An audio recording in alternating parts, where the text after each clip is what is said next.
All right, so we're going to continue lesson 9. Okay, this is session 2.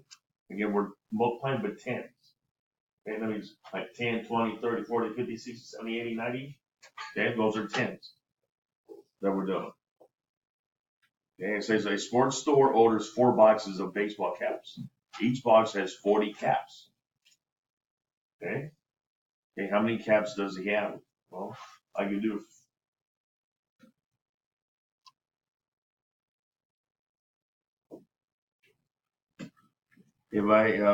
there's one box, right? If I have one box, how many tens are in there? 4, right?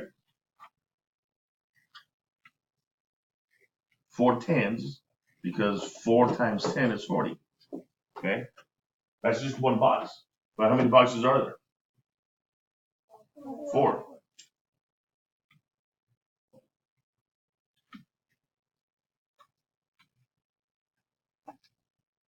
With 40 caps or 4 tens in there. I'm just going to do this. Makes it easier and faster. So each one of these is how many? Each one of these right here? Each one of these is 10. So could I count by tens then?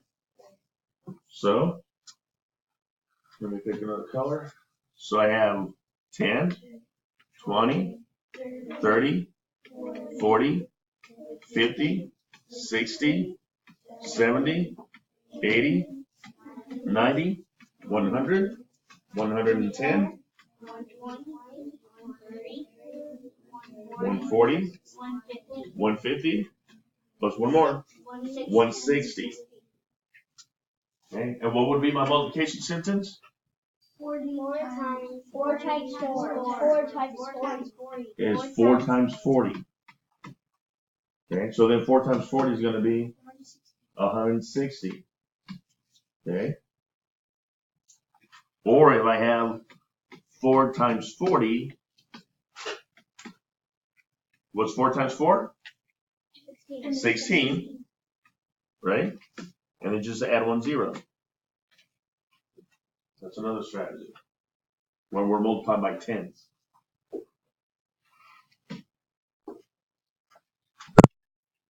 So here's a model of what they did. Okay, again, a sports store orders 4 boxes of baseball caps. Each box has 40 caps. How many baseball caps does a store order? Well, this is they pictured it.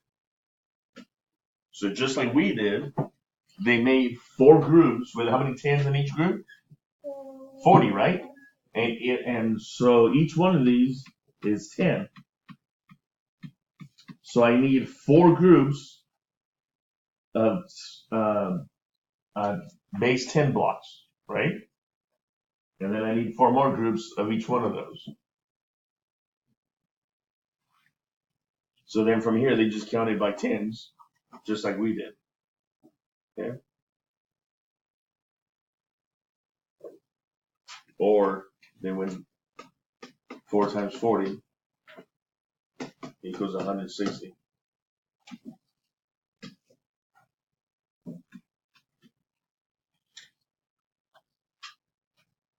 So they started off with the factors from the problem. 4 times 40. Okay, and then they broke 40, they broke that apart to 4 times 10. Okay, so then from there they rearranged the numbers and they put parentheses around 4 times 4, which was 16, and then they multiplied times 10. So basically what they did was they went 4 times 40, okay, and they just went, oh, what's 4 times 4? 16, and then they just added a 0 on the front. Just another way to do it too.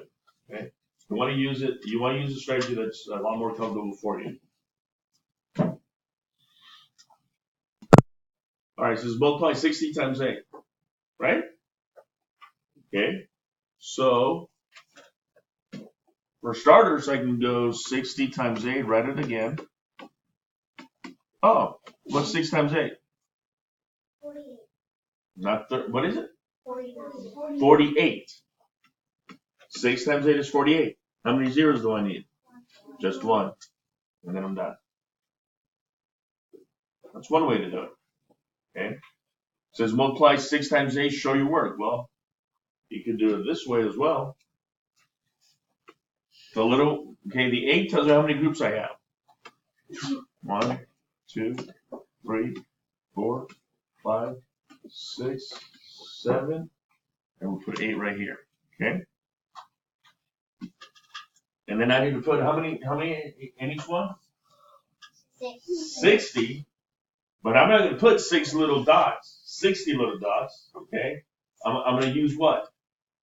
Tens. Okay? So each tally is going to represent 10. So how many am I going to need in each one? 6. See? 10, 20, 30, 40, 50, 60. So I need 6 of them.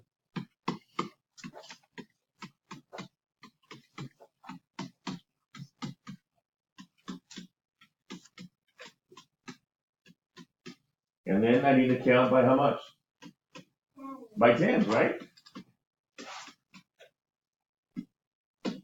So then 10, 20, 30, 40, 50, 60, 70, 80, 90, 100, 101, 102, 103, 104, 105, 106. Wait, sorry. That's 60, 70, 80, 90, 100, 110, 100, 120, 130, 140, 150, 160, 170, 180, 190, 200, 210, 220, 230, 240, 250, 260, 270, 280, 290, 300, 310, 320, 330, 340, 350, 360, 370, 380, 390, 400, 400, 400, 410, 420, 430, 440, 450, 460, 470, and 480.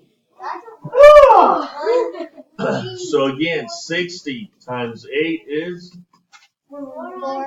480. But instead of doing all of that, can I just go with 6 times 8? Yes. What's 6 times 8 again? 48. 48. How many zeros do I need? 1.